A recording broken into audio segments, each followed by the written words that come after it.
श्री गणेशाय नमः। सभी भक्तों को सादर प्रणाम। भक्तों, आज की इस वीडियो में हम चौथ माता की कहानी सुनेंगे। एक नगर में एक बूढ़ी माँ रहती थी। वह अपने बेटे की सलामती के लिए 12 महीनों की चौथ का व्रत करती थी। हर चौथ को पंसारी से थोड़ा सा गुड़ और घी लाकर 4 लड्डू बनाती, एक बेटे को देती, एक से पूजा करती, एक हथकार के लिए निकालती और एक चांद उगने पर खुद खा लेती थी। एक बार उसका बेटा ताई से मिलने गया। ताई ने सावन चौथ का व्रत रखा था। ताई से पूछा, माँ तो 12 चौथ करती है। ताई बोली, तेरी माँ तेरी कमाई से तरमाल खाने के लिए 12 चौथ करती है। तू परदेश जाए तो वह एक भी चौथ नहीं करेगी। लड़के को लगा ताई सच कह रही है। घर आकर माँ से कहा, माँ मैं परदेश जा रहा हूँ, यहाँ तुम मेरी कमाई खाने पीने में ही उड़ा देती है। माँ ने समझाकर रोकना चाहा, पर बेटा नहीं माना। माँ ने उसे साथ ले जाने के लिए चौथ माता के आंखें दिए और कहा, ये आंखें तेरे मदद करेंगी। वह आंखें लेकर रवाना हो गया। घूमते हुए एक नगर में पहुंचा। उसने देखा एक बूढ़ी माँ रोती जा रही थी और पुआ बनाते जा रही थी। उसने कारण पूछा। बूढ़ी माँ ने कहा, बेटा इस नगर की पहाड़ी पर एक दैत्य रहता है। पहले वह नगर में कई लोगों को खाने के लिए मार देता था। अब राजा हर घर से एक आदमी दैत्य के पास भेजता है और आज मेरे बेटे की बारी है, इसलिए रो रही हूँ और उसी के लिए पुए बना रही हूँ। वह बोला, तू पुए मुझे खिला दे, तेरे बेटे की जगह मैं चला जाता हूँ। बूढ़ी माँ ने खीर पुए उसे खिला दिए। खा पीकर वह सो गया। रात को राजा के सैनिक आए तो बूढ़ी माँ ने उसे भेज दिया। दैत्य के सामने पहुँचने पर उसने चौथ माता के आंखें दैत्य की तरफ फेंक कर कहा, हे चौथ माता, यदि मेरी माँ मेरी सलामती के लिए व्रत करती है तो दैत्य का सिर कटकर गिर जाए। तुरंत दैत्य का सिर कट गया। लड़का वापस आ गया। राजा ने उसे उपहार देकर विदा किया। चलते हुए एक दूसरे राजा के नगर में पहुंचा। इस राज्य में आवा तभी पकता था जब एक इंसान की बलि दी जाती थी। सिपाहियों ने उसे पकड़कर आवे में चुन दिया। लड़के ने आंखें आवे में डाले और कहा, हे चौथ माता, यदि मेरी माँ मेरे लिए व्रत करती है तो आवा मेरी बलि लिए बिना ही झट से पक जाए। आवा तुरंत पक गया। आवे में से मिट्टी की जगह सोने चांदी के बर्तन निकले। लड़का अंदर से बोला, बर्तन धीरे धीरे निकालना, कहीं मुझे लग न जाए। राजा ने उसे निकलवाया और पूछा, इस आवे से तुम कैसे बच गए? लड़के ने बताया, उसकी माँ चौथ माता का व्रत करती है, व्रत के कारण ही वह बच पाया। राजा को विश्वास नहीं हुआ। उसने एक चांदी की सुराही मंगवाई और कहा कि सुराही की नली से निकलकर दिखाओ, तभी मुझे विश्वास होगा। लड़के ने चौथ माता को याद करके आंखें सुराही में डाली और कहा, मैं भौरा बनूं, सुराही से निकलूं। लड़का तभी भौरा बनकर सुराही से निकल गया। राजा ने खुश होकर राजकुमार की शादी उसके साथ करवाई और सभी लोगों को चौथ माता का व्रत करने को कहा।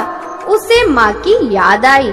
उसने राजा के पास जाकर खुद के नगर जाने की इच्छा जाहिर की। राजा ने रथ, घोड़ा, हाथी और खूब सारा दान दहेज देकर उसे विदा किया। चौथ के दिन अपने नगर पहुंचा। वह अकेला पंसारी के यहाँ माँ का इंतजार करने लगा। सोचा, चौथ है तो माँ यहाँ जरूर आएगी। थोड़ी देर बाद लकड़ी टेकती हुई माँ आती दिखी। उसकी माँ की आंखों में जाले आने के कारण दिखना कम हो गया था। लड़के ने जानबूझकर अपना पैर लकड़ी में लगा दिया। कहने लगा, बल रे पूत, काटी मेरे पैर के आगे लगा दी। माँ ने उसे नहीं पहचाना। कहने लगी, भैया मुझे चाहे कितनी गाली निकालो पर मेरे बेटे को कुछ मत कहना। बेटा माँ के चरणों में गिर पड़ा। कहा, मैं तेरा बेटा ही हूँ, मुझे माफ कर दो। माँ ने उसे गले लगा लिया। नगर के लोगों ने विश्वास नहीं किया कि वह उसी का बेटा है। बूढ़ी माँ ने चौथ माता को याद करके कहा, हे चौथ माता, यदि मैं अपने बेटे के लिए व्रत करती हूँ तो मेरे स्तन में दूध भर जाए और उसकी धार मेरे बेटे के मुंह में गिरे। माँ के स्तन से दूध की धार निकलकर बेटे के मुंह में गिरने लगी। लोग चौथ माता की जय जयकार करने लगे। उस नगर के सभी लोग चौथ माता का व्रत करने लगे। हे चौथ माता, जैसे बूढ़ी माँ और उसके बेटे की सहायता की, वैसे ही हमारी भी सहायता करना। कहानी कहने, सुनने और हुंकारा भरने वालों पर कृपा करना। बोलो चौथ माता की जय। भक्तों, अब हम चौथ माता की दूसरी कहानी सुनेंगे। पुराने समय की बात है। एक ब्राह्मण था जिसके घर एक बेटा और बहू थे। बेटा और पिता कुछ कमाते तो नहीं थे। जो बहू के साथ आया हुआ दहेज का धन था, उसी से अपना काम चलाते थे। जब भी बहू घर से बाहर कचरा डालने जाती थी, तब उसके पास वाली पड़ोसन उससे पूछती थी कि बहू, आज खाने में क्या खाकर आई हो? तब वह बोलती थी, मैं तो ठंडी रोटी खाकर आई हूँ। एक दिन साहूकार के बेटे ने यह बात सुन ली। वह वहाँ से चला गया और अपनी माँ के पास जाकर बोला कि माँ, तू तो अपनी बहू को रोज गर्म खाना खिलाती है, फिर भी वह बाहर जाकर यह बोलती है कि मैं तो ठंडी रोटी बासी खाकर आई हूँ।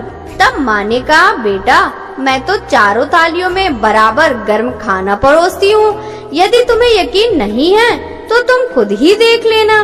वह अगले दिन तबीयत खराब होने का बहाना बनाकर कंबल ओढ़कर लेट गया। तब उसको यह देखकर आश्चर्य हुआ कि बहू ने तो गरम गरम खीर और खांड का भोजन किया, और बहू जब बाहर गई तो वह उसके पीछे पीछे जाने लगा। तब पड़ोसन के पूछने पर बहू ने वही बात दोहराई कि मैं तो बासी रोटी खाकर आई हूँ। उसका पति उससे पूछने लगा कि तू अभी अभी तो गर्मा गर्म खाना खाकर आई है और पड़ोसन से कह रही है मैं बासी ठंडी रोटी खाकर आई हूँ, तू झूठ क्यों बोल रही हो? तब उसकी विद्वान पत्नी ने कहा कि यह ना तो हमारे कमाए हुए पैसों की रोटी है और न ही तुम्हारे पिताजी के कमाए हुए पैसों की रोटी। यदि हम इसी तरह बैठे बैठे धन को खर्च करते रहें तो एक दिन कुएं की पानी की तरह समाप्त हो जाएगा। इसके बाद उसका पति कमाने के लिए विदेश चला गया। पीछे से उसकी पत्नी 12 महीने का चौथ व्रत करती थी। उसको विदेश में रहते हुए 12 वर्ष व्यतीत हो गए। तब चौथ माता और विंध्यायक जी महाराज ने सोचा इसको अब घर बुलाना चाहिए। चौथ माता लड़के के सपने में जाकर बोली, तू अब घर चला जा, तेरी पत्नी को तेरी बहुत याद आती है। वह बोला कि मैं घर कैसे चला जाऊं? मेरे यहाँ इतना बड़ा कारोबार फैला हुआ है। तब चौथ माता ने कहा, तू सुबह एक दीपक जलाकर चौथ माता का नाम लेकर बैठ जाना। जिनके पैसे बकाया हैं, वह पैसे दे जाएंगे और लेने वाले ले जाएंगे। लड़के ने वैसा ही किया। उसका सारा काम एक दिन में ही निपट गया। वह अब घर जा रहा था तो उसे रास्ते में एक सांप दिखाई दिया जो आग के पास जा रहा था। उसने सांप को आग से बचाने के लिए सिसकार दिया।